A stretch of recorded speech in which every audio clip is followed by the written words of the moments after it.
Assalamualaikum warahmatullahi wabarakatuh. Perkenalkan, nama saya Muhammad Faris Habibur Rahman. Di sini saya akan menjelaskan tentang bab 5 dan bab 6.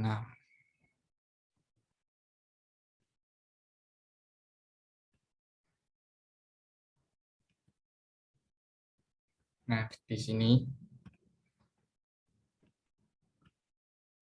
pengertian dari security e-commerce. Keamanan adalah kekhawatiran bagi organisasi karena menghadapi masalah ganda untuk melindungi data yang disimpan dan pesan yang dikirim. Pengertiannya sendiri, sistem keamanan e-commerce adalah sistem yang berfungsi untuk menjaga keamanan dan kenyamanan dalam proses transaksi pada e-commerce.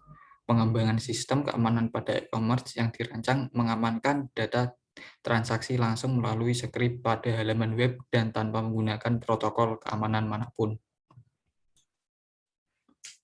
Untuk faktor keamanan,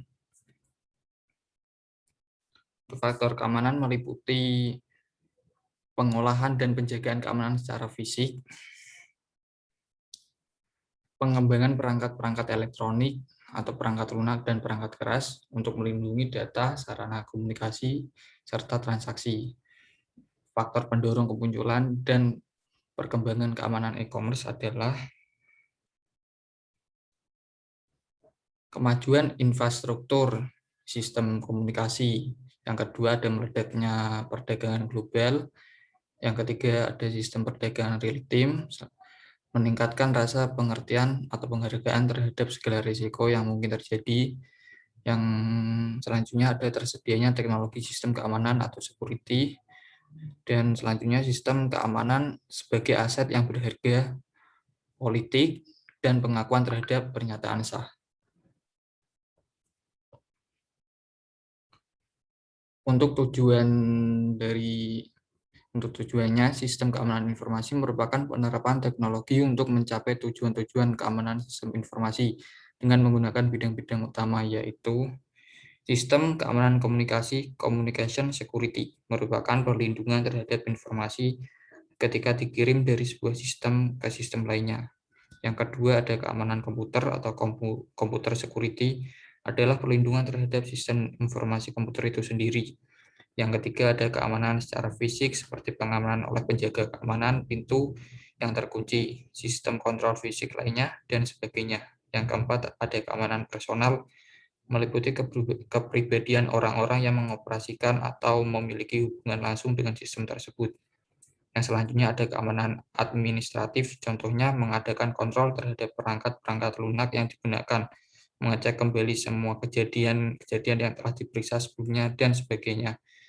Dan selanjutnya lagi ada keamanan media yang digunakan meliputi pengontrolan terhadap media penyimpanan yang ada dan menjamin bahwa media penyimpanan yang mengandung informasi sensitif tersebut tidak mudah hilang begitu saja.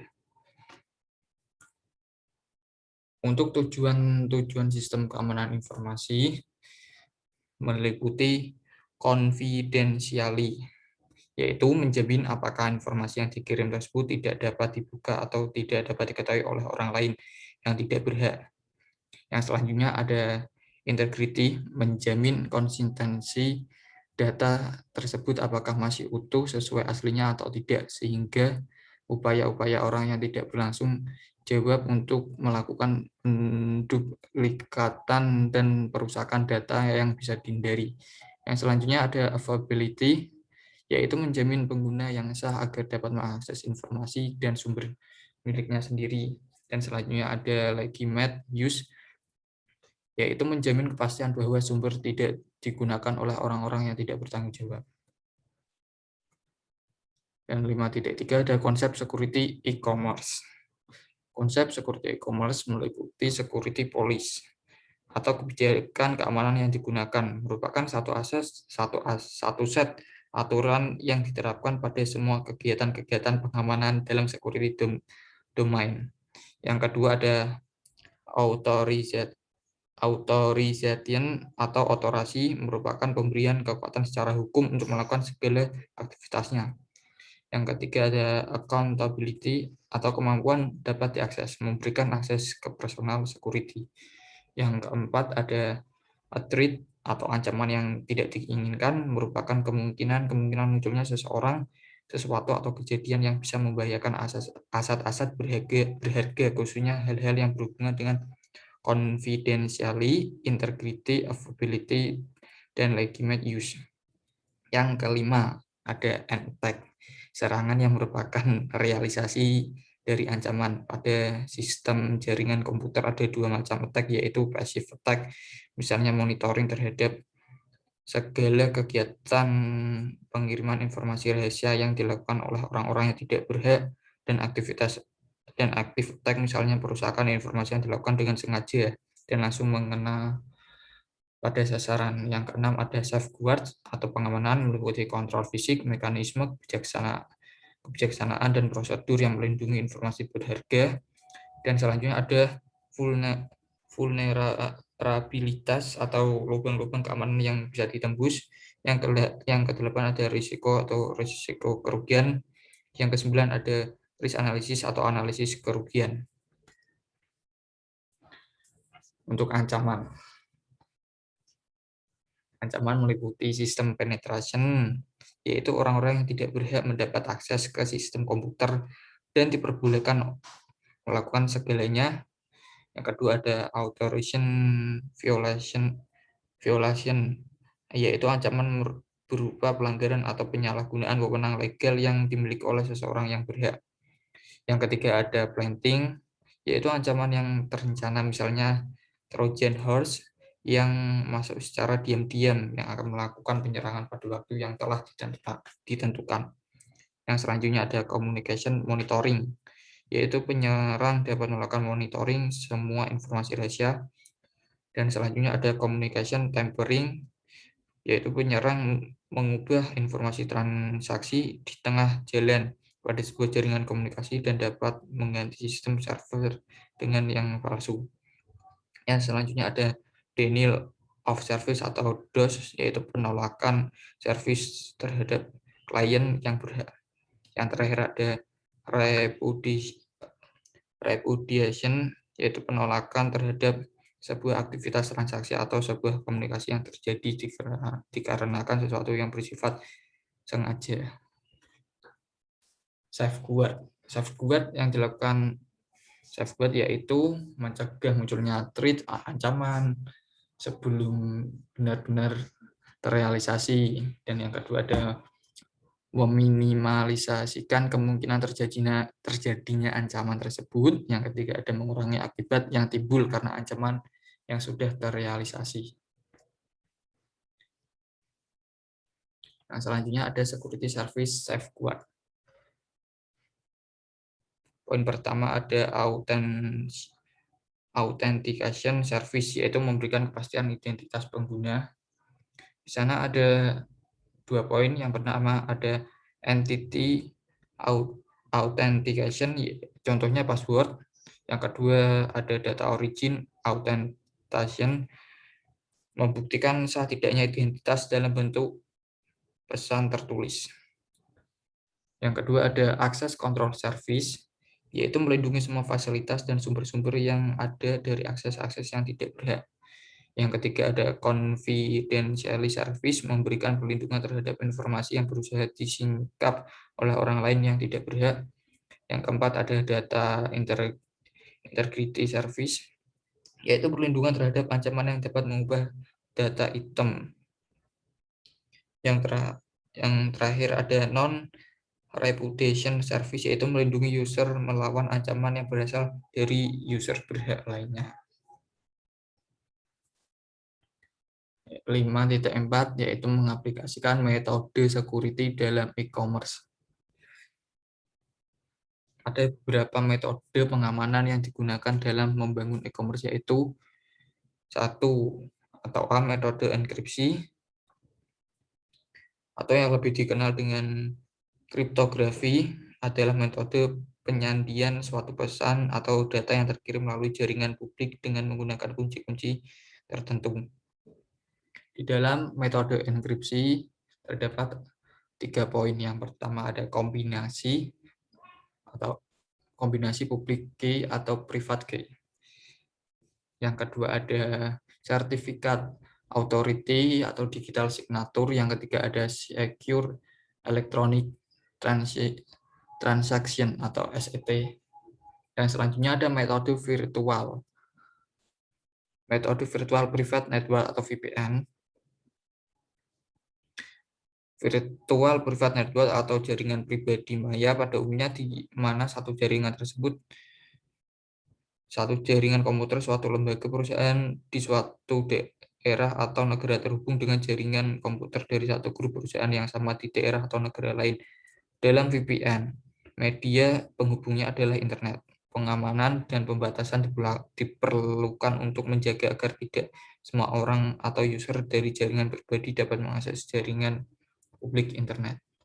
Nah, di dalam VPN sendiri ada 2 poin, yaitu tunneling, adalah suatu sesuai dengan arti tunnel atau lorong dalam membentuk suatu VPN. Ini dibuat suatu tunnel di dalam jaringan publik untuk menghubungkan antara jaringan yang satu dan jaringan yang lain dari suatu grup atau perusahaan yang ingin membangun VPN tersebut. Yang kedua ada firewall. Firewall akan bertindak sebagai pelindung atau pembatas terhadap orang-orang yang tidak berhak untuk mengakses jaringan kita. Next, ada kemampuan yang dimiliki oleh firewall. Yang poin pertama adalah IP heading atau mapping. Kemampuan ini mengakibatkan IP address atau alamat dalam jaringan dipetakan atau ditranslasikan ke suatu IP address baru. Yang poin kedua ada privilege limitation. Dengan kemampuan ini dapat membatasi para user dalam jaringan sesuai dengan otoritasi atau hak yang diberikan padanya. Poin ketiga ada outset limitation. Dengan kemampuan ini dapat membatasi para user dalam jaringan untuk hanya mengakses ke dalam alamat-alamat tertentu di dalam internet di luar dari jaringan kita. Yang keempat ada inset limitation. Kadang-kadang masih memperbolehkan orang luar untuk mengakses informasi yang tersedia dalam salah satu komputer, misalnya web server dan jaringan kita. Poin selanjutnya ada password encrypted authentication. Beberapa user di luar jaringan memang diizinkan untuk masuk ke jaringan kita untuk mengakses data dan sebagainya. Dengan terlebih dahulu harus memasukkan password khusus yang sudah teranskripsi. Yang poin selanjutnya ada firewall, yaitu yang tersedia saat ini di pasaran sangat banyak. Ada yang tergantung pada suatu sistem operasi tertentu, yaitu Unix, Windows, NT, Novell. Ada yang independen. Nah, selanjutnya kita masuk ke bab 6, yaitu uang elektronik. Untuk pengertiannya, uang elektronik adalah uang yang digunakan dalam transaksi internet. Dengan cara elektronik, biasanya transaksi ini melibatkan pengguna jaringan komputer seperti internet dan sistem penyimpanan harga digital. Uang elektronik memiliki nilai tersimpan, stored value, atau prabayar prepaid, di mana sejumlah nilai uang disimpan dalam suatu media elektronik yang dimiliki seseorang. Nilai uang dalam e-money akan berkurang pada saat konsumen menggunakannya untuk pembayaran. E-money dapat digunakan untuk berbagai macam jenis pembayaran multipurpose dan berbagai dengan instrumen single purpose seperti kartu telepon.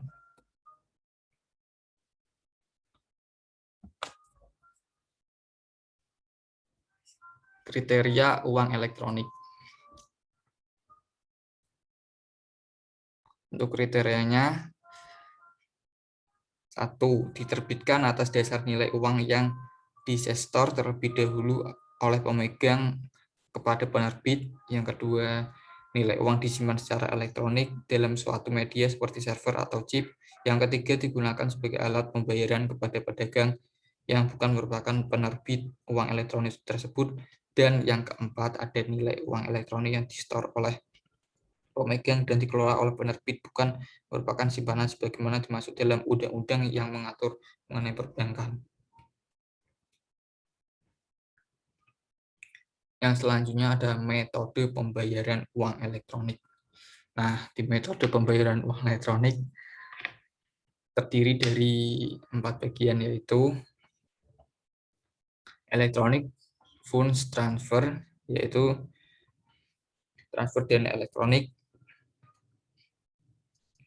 digital cash atau disebut dengan e-cash adalah sistem pembayaran yang mengandung sebuah tanda tangan digital yang dilengkapi dengan sepasang kunci publik privat.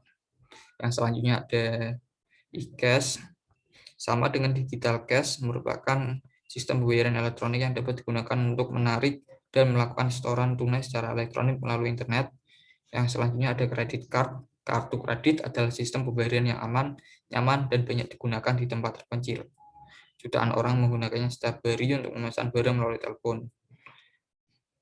Selanjutnya, orang-orang tanpa berpikir apa-apa dapat menyerahkan kartu mereka ke server restoran dengan mudah, bisa menemukan waktu untuk menuliskan rincian ke kartu.